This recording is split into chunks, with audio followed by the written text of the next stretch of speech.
नमस्कार। जम्मू कश्मीर का एक खास बुलेटिन देख रहे हैं आप और मैं हूं आपके साथ शिफन शर्मा। तो चलिए, पर अगर हम बात करेंगे कठुआ की, तो वहां की बनी विधानसभा के अंतर्गत आने वाले सरथल की खूबसूरत वादियों में विंटर फेस्टिवल का आयोजन की उल्टी गिनती शुरू हो चुकी है। गुलमर्ग और भदरवा की तर्ज पर इस बार सरथल में भी 21 जनवरी से विंटर फेस्टिवल करवाया जा रहा है, जिसका श्रेय बनी के विधायक डॉक्टर रामेश्वर सिंह को जाता है, क्योंकि डॉक्टर रामेश्वर सिंह ने कुछ दिन पहले कठुआ के डीसी को पत्र लिखा था और पत्र लिखकर सरथल में विंटर फेस्टिवल की व्यवस्था करने का आह्वान किया गया था। और खास बात यह है कि पिछले 2 दिनों में सरथल में भारी बर्फबारी भी हुई है, जिससे कि यहाँ की खूबसूरती देखते ही बन रही है। तो तस्वीरें आपके सामने, जहां पर एक सफेद बर्फ की चादर से ये सभी पहाड़, सभी इलाका जो है वो लिपट चुका है और इसकी जो खूबसूरती है वो देखते ही बन रही है। और आकर्षण का केंद्र यहाँ पर एक बार फिर से रहने वाला है, क्योंकि 21 जनवरी की बात करेंगे तो कुछ ही दिनों में यहाँ पर विंटर फेस्टिवल का आयोजन किया जाएगा, जिसका सीधा श्रेय जो है वो बनी के विधायक को जाता है, क्योंकि डॉक्टर रामेश्वर सिंह जो है उन्होंने एक पत्र लिखा था, जिस पत्र में साफ तौर से मांग की गई थी कि बनी भी जो है वो गुलमर्ग और भदरवा की तरह खूबसूरत इलाका है, बहुत सुंदर इलाका है, यहाँ की सीनिक ब्यूटी बहुत अच्छी है, जिसके चलते कि यहाँ पर एक विंटर फेस्टिवल का आयोजन होना चाहिए। अब इस चीज को मान लिया गया है और 21 जनवरी को यहाँ पर विंटर फेस्टिवल का आयोजन होगा। इस खबर पर भी जानकारी लेंगे। रंजीव मेहता हमारे साथ ज्वाइन किए हैं। रंजीव, ये श्रेय सीधा तौर पर बनी के विधायक को जाता है, लेकिन किस तरीके से तैयारियां की जा रही है विंटर फेस्टिवल को लेकर, क्योंकि 21 जनवरी को होगा और कुछ ही दिन शेष बच चुके हैं। बिल्कुल शिपन, आपने बिल्कुल सही फरमाया कि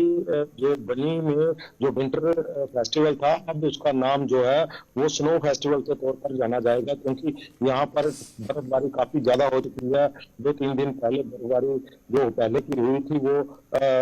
नहीं थी, वो कम थी, लेकिन पिछले 1-2 दिन से लगातार बर्फबारी होने से जो स्नो फेस्टिवल बनी में होने जा रहा है, उसको लेकर काफी उत्साह बढ़ गया है। स्थानीय लोगों की बात करूं, चाहे जिला इंतजामिया की बात करूं, तो लगातार यहाँ पर तैयारियां जो है जोरों पर है और बर्फ जो है 2 से 3 फुट पर कर सकता है। और इसके अलावा इसका सारा श्रेय जो है, इसके लिए जो कोशिशें की गई, जो बनी के जो नव निर्वाचित विधायक है डॉक्टर रामेश्वर सिंह, उनकी तरफ से, क्योंकि उनकी तरफ से जब इसकी घोषणा की गई थी तो हमने बुलेटिन पर उसको उस खबर को भी प्रमुखता से दिखाया था कि किस तरह से उन्होंने कोशिश की कि बनी में जो विंटर जो स्नो फेस्टिवल है ये होगा और जरूर होगा। उन्होंने उसी टाइम कह दिया था। उसके बाद एक पत्र जो था वो जिला डीसी कठुआ को लिखा था, उन्होंने भी अपनी स्वीकृति पूरे जो स्थानीय प्रशासन से उससे बात करके कर दी। अब इसके लिए जो तैयारी है, उसके लिए जो वादी है उसको आमंत्रित किया जा रहा है। उसके साथ साथ स्थानीय जो फोक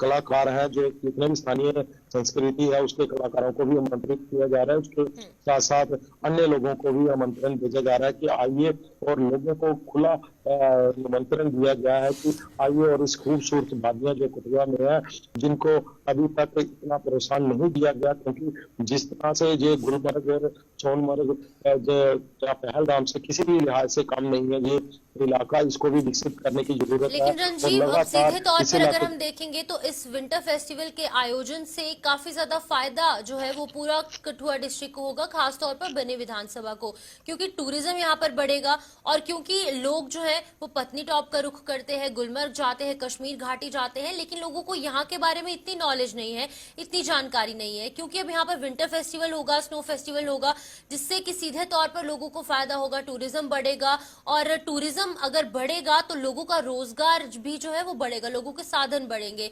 लोकल लोगों में कितनी खुशी का माहौल है, क्योंकि उनको भी सीधे तौर पर फायदा इस फेस्टिवल से होगा। बिल्कुल शिपन, आपने सही कहा कि लोकल लोगों की बात करूं तो वहां पर लोगों में इतना उत्साह है कि लोग पिछले 1 सप्ताह से इस आयोजन की तैयारियों में जुट चुके हैं और लगातार जो छोटे छोटे दुकानें लोग वहां पर लोगों ने अपना जाना शुरू कर दी है, क्योंकि ऐसे फेस्टिवलों से वहां पर स्नो या विंटर फेस्टिवल होने से वहां पर रोजगार की जो मौके हैं, वो अवसर यहाँ है वो काफी बढ़ेंगे और इस सरथल की वादी को भी अंतर्राष्ट्रीय मुकाम पर इसको पहचान मिलेगी, जिसके चलते टूरिस्ट जो पहले इस इलाके में नहीं आते थे वह भी इस इलाके का रुख करेंगे, क्योंकि फैसिलिटीज के नाम पर यहाँ पर बहुत कम फैसिलिटी होने की वजह से जो टूरिस्ट है, बाहरी टूरिस्ट है, वो बहुत कम आते थे। लेकिन अभी जो विधायक रांची के विधायक हैं उन्होंने कहा कि फैसिलिटीज के लिए वह पूरा जोर लगाएंगे और रिहायशी इलाके की बेहतरी के लिए और इसको पूरी पहचान दिलाने के लिए भी काम किया जाएगा। उन्होंने प्रशासनिक अदारे के साथ साथ जो स्थानीय लोग हैं, जो जितने भी बिजनेसमैन हैं उस इलाके के गाँव जितने भी सामाजिक कार्यकर्ता हैं उनको भी मंत्रित किया है और कहा है कि इस विंटर सीजन विंटर जो फेस्टिवल है इसके चलते लोगों ठीक है रंजीव, ठीक है, बहुत बहुत शुक्रिया तमाम जानकारी देने के लिए। रंजीव मेहता यहाँ पर कठुआ से अपडेट कर रहे थे किस तरीके से विंटर फेस्टिवल का आयोजन 21 जनवरी को होगा, जिसका कि सीधा श्रेय बनी के विधायक डॉक्टर रामेश्वर सिंह को जाता है, क्योंकि उन्होंने ये अपील की थी आला अधिकारियों के सामने, डीसी के सामने कि यहाँ पर विंटर फेस्टिवल होना चाहिए, जिसको कि अब मंजूरी मिल चुकी है और 21 जनवरी को यहाँ पर विंटर फेस्टिवल होगा। दूर दराज के इलाकों से और बाहर से भी लोग यहाँ पर पहुंचेंगे और खास तौर पर स्थानीय लोगों में काफी ज्यादा खुशी है, क्योंकि जहां पर उनको एम्प्लॉयमेंट के अवसर प्राप्त होंगे वहीं पर टूरिज्म को भी बढ़ावा मिलेगा। तो फिलहाल के लिए जम्मू कश्मीर के इस खास बुलेटिन में इतना ही। मुझे दीजिए इजाजत और आप बने रहिए गुलिस्तान न्यूज।